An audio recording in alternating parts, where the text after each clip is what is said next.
High court వార్తలు పెట్టినప్పటికీ రేవంత్ రెడ్డి కొన్ని ప్రాంతాల్లో కూల్చివేతలు చేస్తున్నారని బీఆర్ఎస్ వర్కింగ్ ప్రెసిడెంట్ కేటీఆర్ విమర్శించారు. ఇచ్చిన హామీలను అమలు చేయకుండా పేదల ఇళ్లను కూలగొడతామంటే ఊరుకోబోమన్నారాయన. ఈ వ్యాఖ్యలకి కాంగ్రెస్ నేత మైనంపల్లి కౌంటర్ ఇచ్చారు. మంచి ఉద్దేశంతో మూసినది ప్రక్షాళన చేస్తుంటే కేటీఆర్, హరీష్ రావులు జనాలను రెచ్చగొడుతున్నారని మండిపడ్డారు.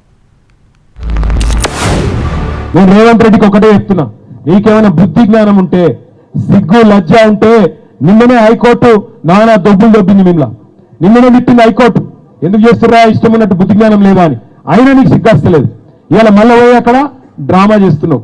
రేవంత్ రెడ్డి నీ భాషలనే చెప్తున్నావు, ఎందుకంటే ఇక మామూలు భాషలు చెప్తే అర్థం కాదు. నువ్వు మొగోనివే అయితే ముందు 6 గ్యారెంటీలు అమలు చేయి. ముందు ఆడపిల్లలకు ఇస్తానా నెలకు 2500 రూపాయలు, ముసలిళ్ళకి ఇస్తాన నెలకు 4000 రూపాయలు, రైతులకు రుణమాఫీ చేస్తాను 2 లక్షలు, అది చేయి. 10,000 కాదు 15,000 ఇస్తాను. ఈ ఆటో డ్రైవర్లు చచ్చిపోతాను, వాళ్ళకి ఏదో బోర్డు పెడతా నెలకు 1000 రూపాయలు ఇస్తాను.